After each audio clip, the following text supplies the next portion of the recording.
Hello and welcome to the Film Jerk Podcast. I am your host, Edward Havens. This episode is going to cover what I feel is one of the better movies of the 1980s, and the best and most undeservedly ignored movie by one of the decade's most provocative and controversial filmmakers, Oscar-winning writer and director Oliver Stone. The movie is Talk Radio.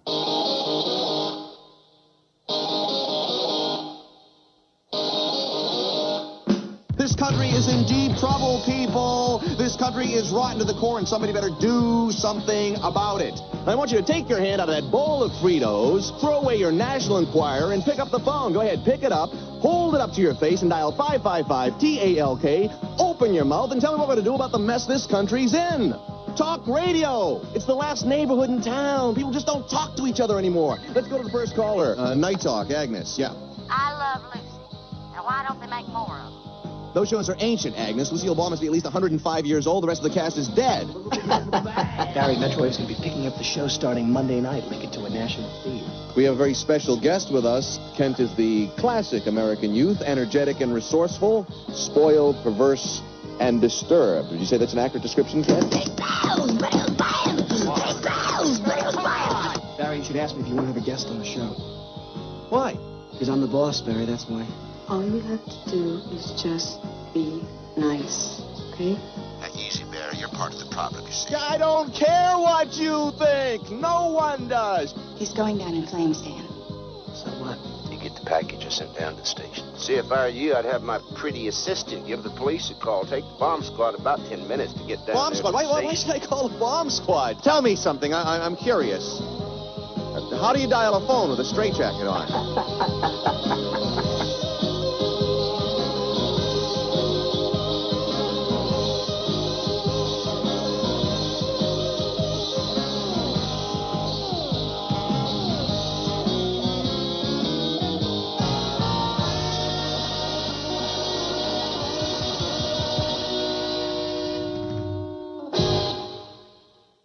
I am posting this episode just after midnight Eastern Time on Monday, December 21st, 2020, which just happens to be the 32nd anniversary of the movie's theatrical release.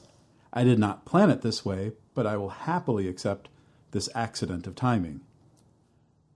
Talk Radio began its life as a one-act, 110-minute play written by and starring Eric Bogosian, which would officially premiere at Joseph Papp's Public Theater in New York City in May of 1987. Bogosian had already been a well-known entity in the New York City theater world for more than a decade for his one-man shows, including 1981's Men Inside, in which Bogosian would perform all 14 of the characters he created for the show. It would be around this time that Bogosian would start to work with visual artist Ted Savener on the looks of his shows on stage. During one of their work sessions after Men Inside had finished its off-Broadway run, trying to come up with a new idea for a show, Savener would ask Bogosian if he had ever listened to talk radio. Bogosian said that he was not familiar with the format, but he would soon find himself fascinated by the psychology which would be in play between host and caller on often emotionally charged broadcasts. In 1983, Bogosian started to write what would become his play, Talk Radio. Originally, Bogosian's radio talk show host lead was a boring, mild-mannered radio host, someone not unlike New York talk show host Bernard Meltzer, the amiable host of a show called What's Your Problem? That aired in New York City and Philadelphia between 1967 and 1995. To give you an idea of just how bland Meltzer was, here is a short segment of one of Meltzer's appearances in 1983 on Late Night with David Letterman. My first guest tonight is considered to be one of the most trusted people in American broadcasting. He is heard on over 120 radio stations. He helps callers solve problems that they cannot cope with, everything from squirrels in the attic to dishonest landlords in the attic. Welcome, please, ladies and gentlemen, Dr. Bernard Meltzer. I must tell you that I've been enjoying your radio show, and I have a question. In honor of this occasion, I put on my bow tie. It looks very nice. It isn't every day that I have the honor of appearing on a David Letterman show. Oh, that's right. Thank you. Let me ask you what kind of a doctor you are. Oh, in the field of economics. So this is a PhD degree. Yeah. Yeah. And how did a gentleman who is an expert in economics become a radio talk show host? Well, actually, of course, I started out way back a long time ago when I was a lot younger and a lot more handsome as a civil engineer. In June 1984, while working on his play, an event half the country away would impact the direction of the show. Bogosian would read about the murder of Denver-based Jewish radio talk show host Alan Berg. Berg often challenged his listeners with his very liberal viewpoints, often confronting members of various white supremacist groups on the air. Here is a short clip of Berg with one of his callers 3 years before his death.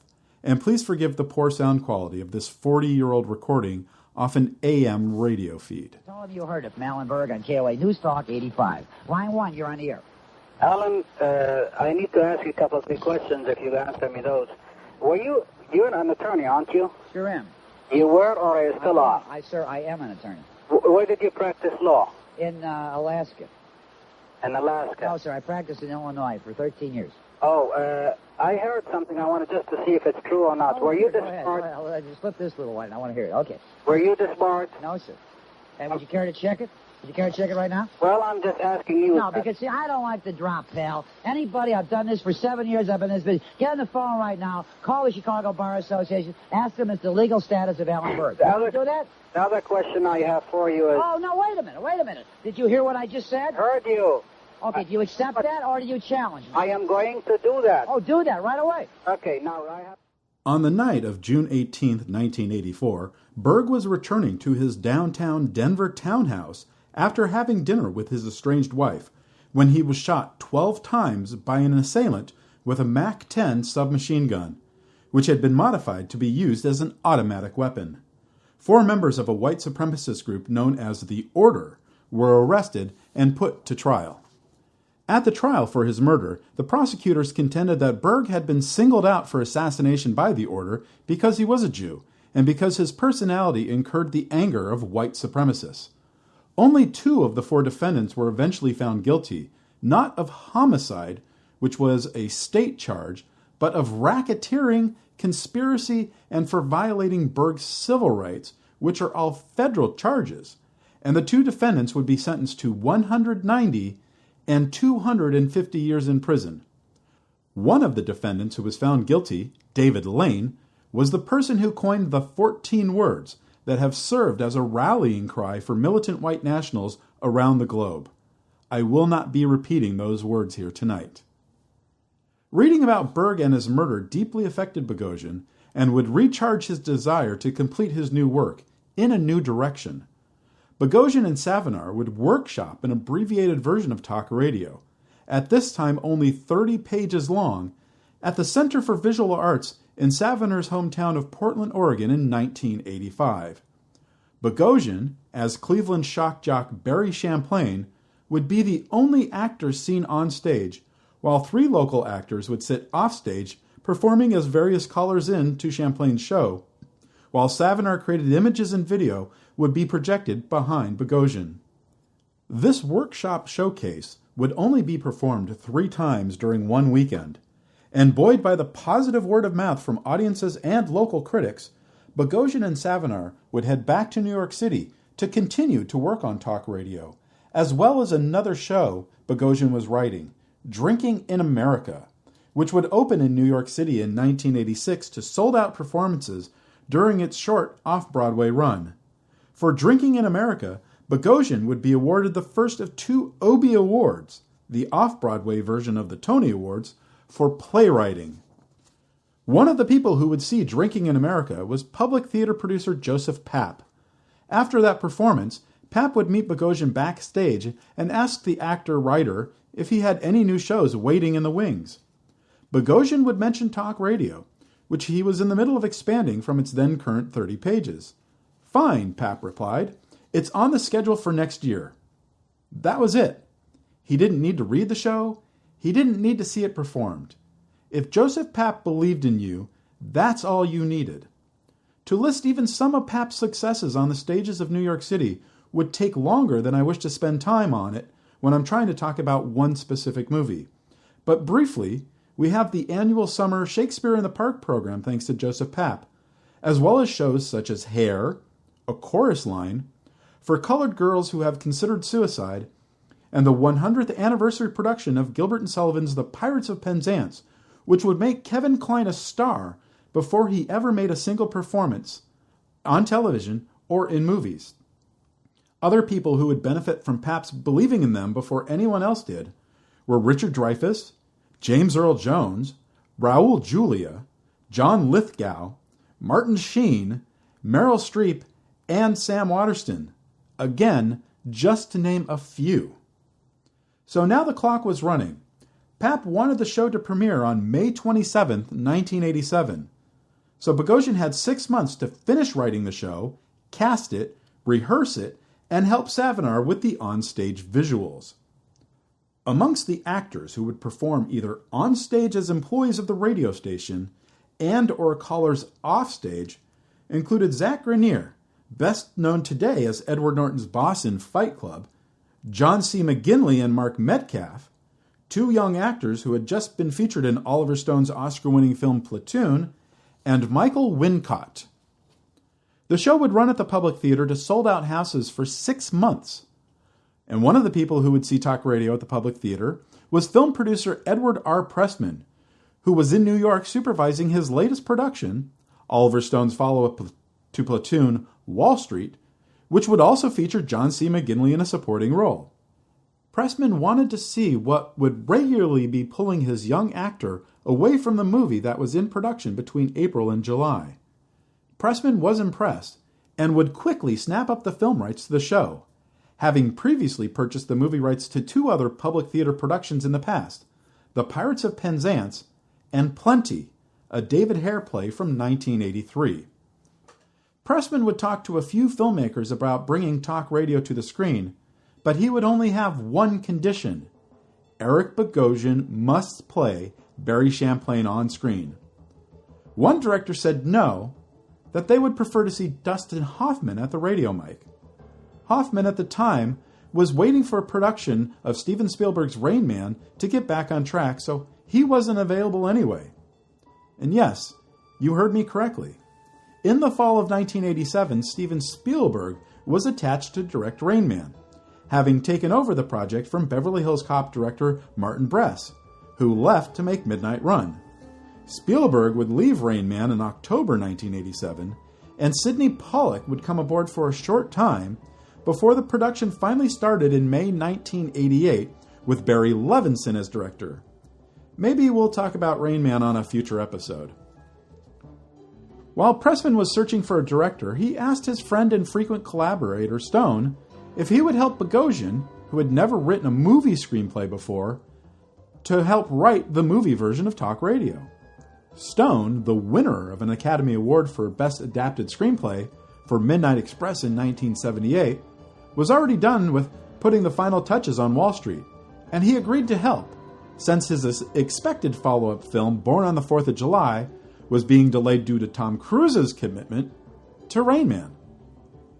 It would be Stone who would help give Barry Champlain a more liberal stance than Bogosian's original characterization, add in a few additional characters like an ex-wife who acts as a sort of Jiminy Cricket-like conscience for the shock jock, and would move the setting from Cleveland to Dallas to make the ending more palpable.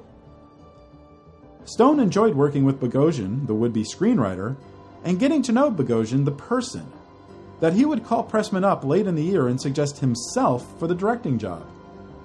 Knowing the film would be a much lower budgeted affair than the $15 million Wall Street, or even the $6 million Platoon, Stone would need to take a far lower salary than the most recent Oscar-winning director would expect to get. There would be no stars in the film per se.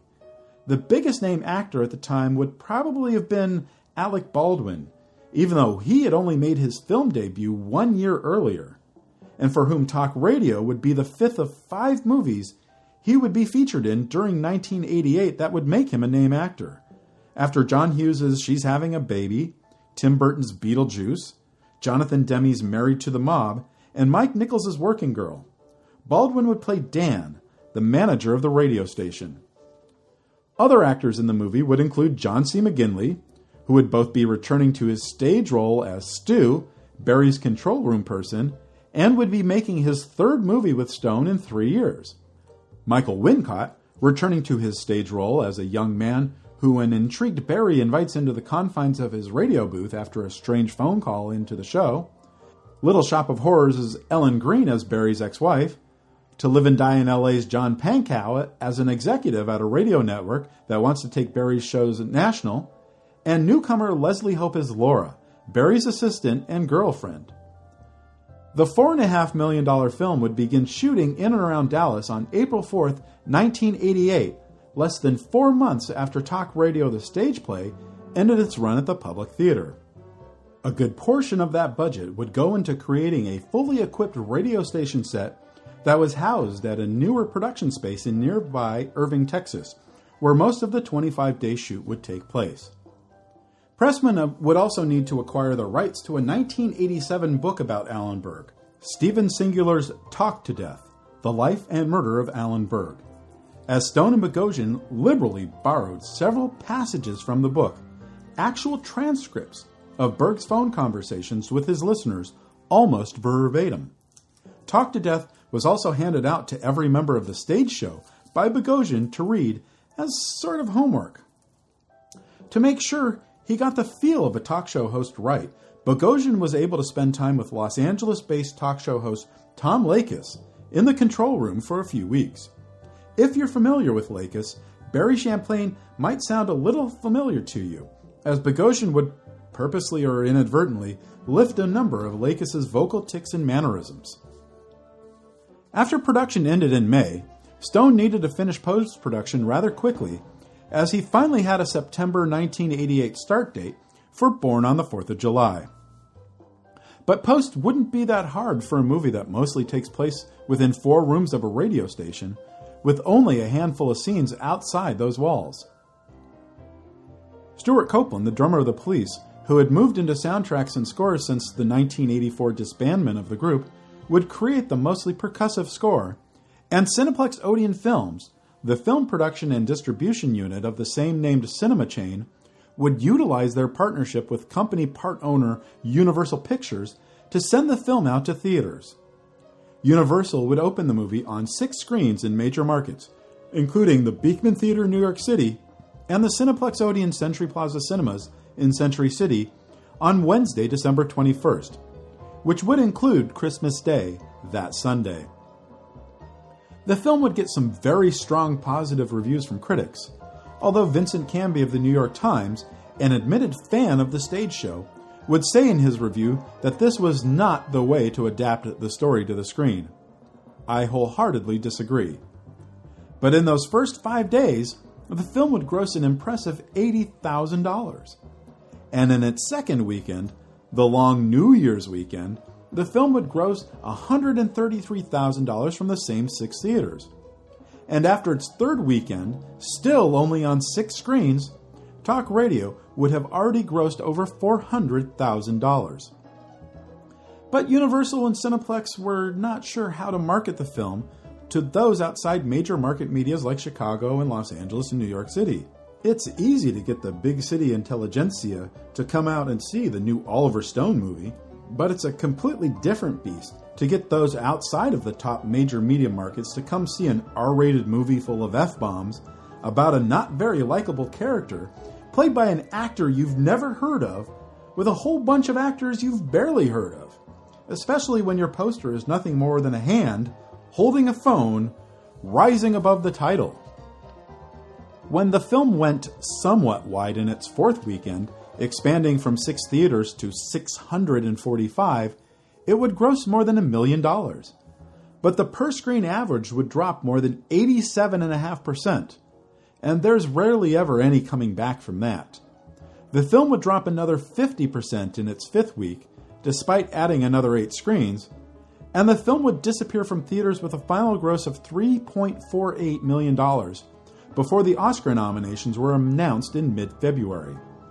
And for the first time in 3 years, an Oliver Stone movie would not receive a single Academy Award nomination.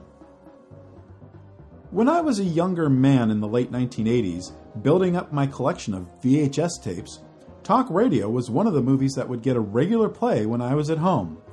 I was fascinated by Stone's direction, cinematographer Robert Richardson's camera work, seemingly always on the move, and when it's not, often utilizing some of the best split diopter work in modern cinema, and especially Bogosian's deft tightrope walk of a man trying to make sense of a world he does not relate to, and of his own place in it. It's clear Barry Champlain doesn't like himself, doesn't like his listeners, and doesn't like that he feels he has nothing else to offer but an imprudent tirade of abuse for himself, his friends, his lovers, and his audience. Take, for example, this sequence towards the end of the film. Barry has not had a good night, even though he has just been informed his local show is about to become syndicated, giving him the opportunity to speak to the entire nation. Most people given that kind of information would revel in their success, but not Barry. As you listen to this clip, remember that this is from a movie that was written, produced, and released 32 years ago. Believe it or not, you make perfect sense to me. I should hang. I'm a hypocrite. I ask for sincerity and I lie. I denounce the system as I embrace it.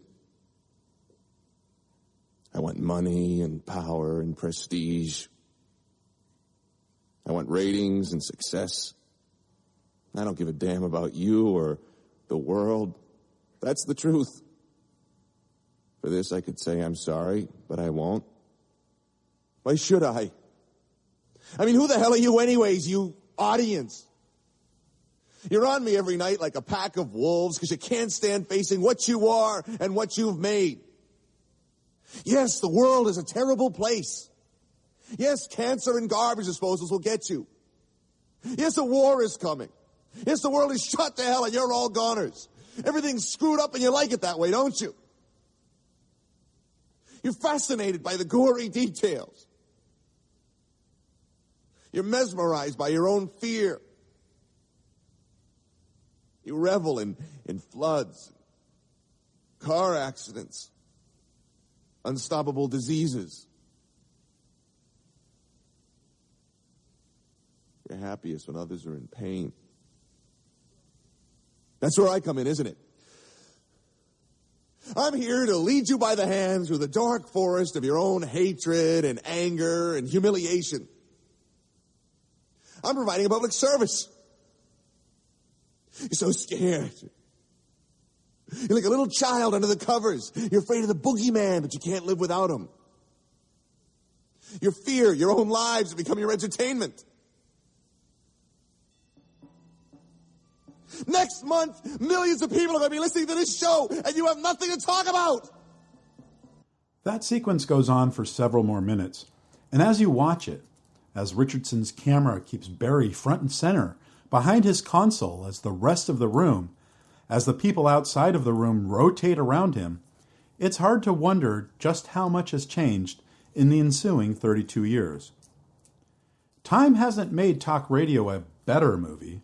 It's always been a good movie, waiting to be discovered by a larger audience. No, what time has done is make talk radio a more relevant movie. Barry is both the best and worst example of what talk radio has always been, and a number of his callers are now more recognizable to us. Those who would call into a radio station with a fake name and talk their smack in some kind of anonymity in 1988 are now the people who walk around proudly in public, waving their tiki torches and waxing poetically about how America needs to be a white society. People who post the most vile, hateful, racist, sexist, misogynistic crap on Twitter and Facebook for shits and giggles to own the libtards. People who proudly await a new American Civil War, thinking that they will be the ones who end up back at the top of a totem pole that they were never a part of in the first place. People who want to see America ripped apart because they cannot stand not being in the lead of a race only they are keeping score of. People who fear what other people not like them will do to them because of what they've done to other people not like them for their entire lives. Shit. Now I'm starting to sound like Barry Champlain. It's an easy trap to fall into, and one so many of us have fallen into. We care about what's happening in the world, but we as individuals are powerless to affect change alone.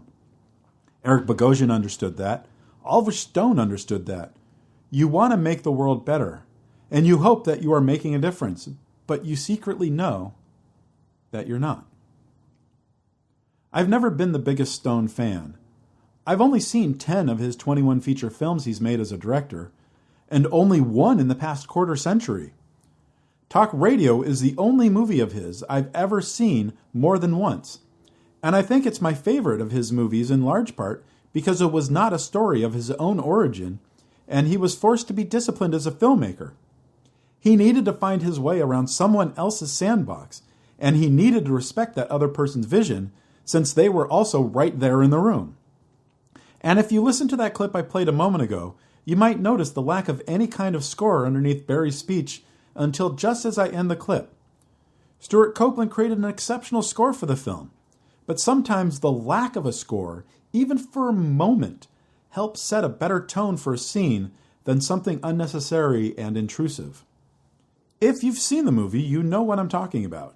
If you've never seen it, I hope you will give it a shot. Now, before we go, there is a small postscript.